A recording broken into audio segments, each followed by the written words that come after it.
Some communities seem to have an almost natural ability to thrive financially. Among them, the Jewish people are often highlighted for their unique wisdom in business and finances. What's most intriguing is that these principles are not just secrets passed down from generation to generation, but values deeply rooted in spirituality and ancient teachings. Now, here's something counterintuitive. Financial prosperity is not about chasing money at all costs, but about aligning your financial decisions with principles that have stood the test of time.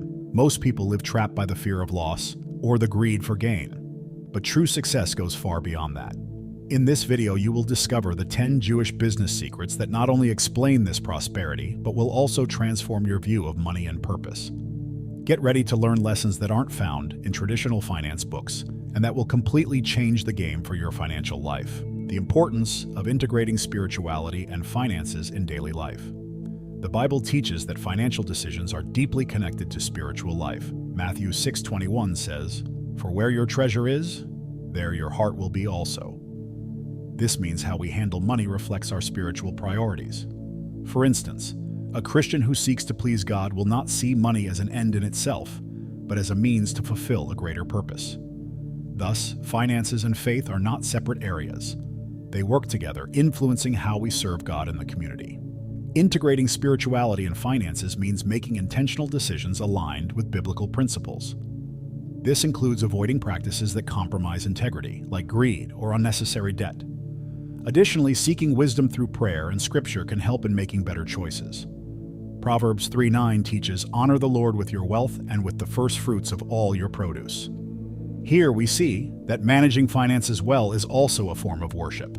A practical example of this integration is setting aside part of the budget to help those in need, reflecting Christ's love in action. Another application is investing in financial education rooted in Christian values, such as stewardship, which calls us to take good care of everything entrusted to us by God.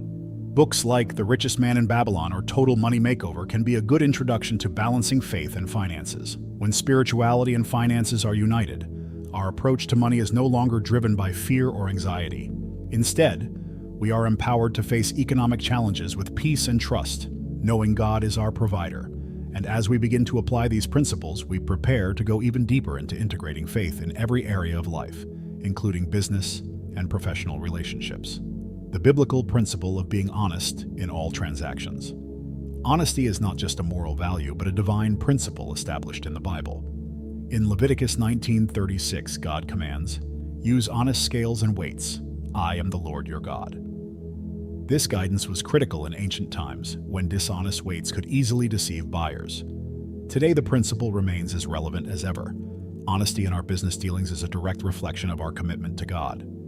Being honest in all transactions means not only avoiding outright fraud, but also maintaining transparency in agreements. For instance, in a work or sales negotiation, being clear about the terms prevents future misunderstandings and builds trust. Additionally, a reputation for integrity opens doors to new opportunities, something many Christian entrepreneurs experience throughout their careers. In the financial world, where the temptation to take shortcuts is high, honesty is our safeguard. Proverbs 11:1 reminds us, "The Lord detests dishonest scales, but accurate weights find favor with him." Practicing justice in our finances not only pleases God, but also positions us as examples in a marketplace that often prioritizes results over ethics. Adopting this practice requires constant vigilance, especially when opportunities to smooth things over in dubious ways arise. However, maintaining integrity strengthens our faith and prepares us for greater challenges. And as we apply these principles, we realize that honesty in our finances is just the beginning of a life of faithful testimony. Building a healthy relationship with money. A tool for purpose. Money itself is neither good nor bad. It reflects the heart of the person using it. In 1 Timothy 6:10, Paul writes, "For the love of money is the root of all kinds of evil." Notice, it's not money that's the problem, but the excessive attachment to it. A healthy relationship with money recognizes it as a tool, a means to glorify God and benefit others.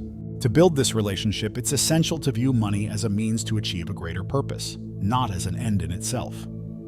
For example, a Christian can use their resources to support missions, help communities in need, or invest in projects that create positive impact. These acts reflect the principle in Proverbs 3:27, "Do not withhold good from those to whom it is due, when it is in your power to act." Having a healthy perspective also means managing what we earn wisely. without impulsive spending or unnecessary hoarding. Practices like creating a budget, saving regularly, and avoiding debt may seem simple but are expressions of stewardship, a biblical concept that reminds us everything belongs to God and we are merely caretakers. Books like Your Money or Your Life help align finances with personal and spiritual values. When money is treated as a tool for purpose, it ceases to be a source of anxiety or greed. Instead, it becomes an extension of our mission in the world. And it's precisely this understanding that opens the door to exploring the importance of community support and its influence on financial success. The value of community in financial success. The Bible teaches that we were not made to live in isolation, and this applies to the financial realm as well. In Ecclesiastes 4:9-10, it says, "Two are better than one because they have a good return for their labor. If either of them falls down, one can help the other up." Community support not only strengthens relationships but also creates opportunities for growth and mutual protection in the financial environment. In practice, building a solid support network means collaborating with others, sharing knowledge, and celebrating each other's successes. Imagine a business person who, by helping another overcome a challenge, forms a connection that eventually becomes a profitable partnership. This spirit of cooperation is common in the Jewish community, which invests in supporting local businesses, and it's a model we can apply in our own communities. Moreover, the community is a place of continuous learning. Participating in Bible study groups about finances or attending Christian networking events can open unexpected doors. Proverbs 27:17 reminds us, "As iron sharpens iron, so one person sharpens another." These interactions help us grow and make wiser decisions, especially in uncertain times. By valuing community, we discover that individual success is more fulfilling when it benefits everyone around us. This understanding prepares us to reflect on how generosity and tithing shape not only our finances, but also our mindset and relationship with God. Tithing and generosity. How they shape our financial mindset. Tithing and generosity go beyond simple acts of giving. They transform our perspective on money and draw us closer to God. In Malachi 3:10, the Lord says, "Bring the whole tithe into the storehouse, that there may be food in my house. Test me in this." This promise of divine provision teaches us that giving does not impoverish us, but strengthens us both spiritually and, often, financially. Generosity teaches us to rely less on our own resources and more on God as our provider. By dedicating part of our income to help those in need or invest in God's kingdom, we declare that we believe He is sufficient to meet all our needs. For example, a Christian entrepreneur who dedicates 10% of their profits to social causes, or the church is not only obeying a biblical principle but also experiencing the joy of impacting lives. Moreover, tithing helps us overcome selfishness and greed, traits that can distance us from God and others. Proverbs 11:25 states, "A generous person will prosper. Whoever refreshes others will be refreshed." This cycle of blessing and being blessed reinforces a mindset of abundance rather than scarcity, allowing us to see money as a tool for transformation. Practicing tithing and generosity connects us directly with God's mission in the world. In doing so, we recognize that He owns everything, and we are merely stewards. This understanding leads us to the next crucial principle: financial leadership through taking ownership of our resources. Financial leadership, being an owner, not just a worker. The Bible encourages us to be leaders in every area of our lives, including finances. In Deuteronomy 28:13, God promises, "The Lord will make you the head, not the tail, if you pay attention to the commands of the Lord your God." This promise reflects the importance of taking control of our resources, becoming more than mere workers, leaders who shape the future. Being an owner means seeking financial independence, taking calculated risks, and using our talents to create something greater. A biblical example of this is Joseph, who, even as a slave in Egypt, took leadership over Potiphar's finances and later, the entire nation's economy. Genesis 41. Like Joseph, we can use our gifts to invest, grow, and trust God to guide our steps. This leadership also requires planning and vision. Many successful financial leaders started small, reinvesting what they earned and learning from their mistakes. A Christian might begin with simple investments, like starting a small business or acquiring real estate, always seeking wisdom from resources like Rich Dad, Poor Dad, and most importantly, the Bible. By positioning ourselves as financial leaders, we move beyond depending solely on jobs or external circumstances. We become examples of stewardship and responsibility, inspiring others to follow the same path. This role of leadership connects us directly to the next principle: treating others as we would like to be treated, especially in business. The golden rule applied to business. The golden rule taught by Jesus in Matthew 7:12 says, "So in everything do to others what you would have them do to you." This principle is more than a moral lesson. It can profoundly transform the way we conduct business. By applying this teaching, we build relationships based on respect, trust, and integrity, which are essential for sustainable success. In business, the golden rule means treating clients, employees, and partners as we would like to be treated. For example, a Christian business owner who provides fair conditions for employees and transparency for clients builds a reputation that attracts even more opportunities. This approach is not only ethical but also strategic, as people prefer to work with those they trust. Practically applying this principle also helps us avoid harmful behaviors such as exploitation or dishonesty. Proverbs 22:1 teaches, "A good name is more desirable than great riches. To be esteemed is better than silver or gold." Placing morals above profit may seem counterintuitive, but in the long term, it strengthens both our faith and our position in the market. When we do good to others, that goodness comes back to us, whether in the form of new opportunities or a sense of spiritual fulfillment. It is this cycle of sowing and reaping that leads us to the next essential principle: diversifying wisely to ensure financial security and growth. Diversification, a biblical model for managing resources. Diversification is a financial principle directly supported by the Bible. Ecclesiastes 11:2 advises, "Invest in 7 ventures, yes, in 8. You do not know what disaster may come upon the land." This guidance reminds us that putting all resources into one area is risky, and that good management requires prudence and strategic vision. Diversification means spreading your resources across different areas, such as investments, businesses, and savings, to reduce risks and ensure stability. Imagine a farmer planting various types of crops. If one fails, others can still thrive. Today, this could mean dividing savings among cash, stocks, real estate, and other assets to protect against unforeseen events. Additionally, diversification prepares us for unexpected opportunities. Joseph, in Egypt, implemented a grain storage plan during years of abundance, ensuring provisions during years of famine. Genesis 41:35-36. This biblical example shows that diversification is not just about survival, but about being ready to grow during challenging times.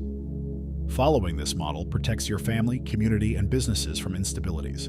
This principle is especially relevant in today's financial world, where rapid changes can significantly impact those who are unprepared. However, even with good management, one crucial element ensures balance: rest and spiritual renewal, which we will explore next. Rest as an essential part of financial success. Rest may seem counterproductive in a world that values constant work, but the Bible teaches that it is essential for both health and success. In Exodus 20:9-10, God commands, "6 days you shall labor, but the 7th day is a Sabbath to the Lord your God. On it you shall not do any work." This weekly pause, the Sabbath, reminds us that our productivity must align with God's rhythm, not just the world's demands. Rest provides clarity for making wiser financial decisions. Imagine a business owner who, by taking a day off from emails and meetings, reflects on priorities and identifies necessary adjustments in their business. This time of renewal is not only spiritual but also strategic, enabling a more focused and efficient return to work. Moreover, regular rest protects against burnout, which can lead to impulsive or harmful decisions. Studies show that frequent breaks boost productivity and creativity, something God already knew when He instituted rest as part of His plan for us. Applying this principle reminds us that we are not machines, and that trusting God includes leaving room for Him to act. Rest is also a declaration of faith. By pausing work, we declare that our provision comes from God, not just from our efforts. This understanding prepares us to explore the final principle. Fully trusting God is the foundation for all our endeavors. Trusting God, the foundation for taking calculated risks. Trusting God is the central point of any financial journey for a Christian. Proverbs 3:5-6 says, "Trust in the Lord with all your heart, and lean not on your own understanding. In all your ways, submit to Him, and He will make your paths straight." This principle teaches that success does not depend solely on our abilities, but on complete reliance on God to guide our decisions and efforts. Trusting God gives us the courage to take calculated risks, knowing that He is in control. This doesn't mean acting recklessly, but seeking wisdom and divine direction in every decision. For example, a business person might pray before investing in a new market, trusting that God will lead them regardless of the challenges. This kind of trust eliminates paralyzing fear and promotes action based on faith. Additionally, trusting God redefines our concept of success. For a Christian, financial success is not just about accumulating wealth, but about using it to fulfill God's purpose in our lives and impact the world around us. This perspective shifts our mindset from "how can I earn more?" to "how can I be a channel of blessing?" Finally, trusting God assures us that He will provide, even in times of uncertainty. This certainty motivates us to move forward with determination and gratitude, knowing that our efforts are strengthened by His grace. And when we live with this trust, we are ready to apply everything we have learned and advance in our financial journey with purpose and faith. Now that you know the 10 Jewish business secrets, the question is, how will you apply them to your life? The key is not just learning, but transforming these principles into practical actions. What can you start doing today to align your financial vision with values that have the power to change lives? Perhaps it's time to reevaluate your relationship with money, your approach to business, or even your trust in God as your guide. Write in the comments, "In 2025, I will truly prosper." If you truly want to prosper, you need to be willing to step out of your comfort zone. Are you ready to change how you manage your resources? Share in the comments which of these secrets resonated with you the most. We'd love to hear your thoughts. And of course, don't forget to subscribe to the channel and turn on notifications to keep learning how to apply biblical wisdom to your financial life. Your transformation starts now.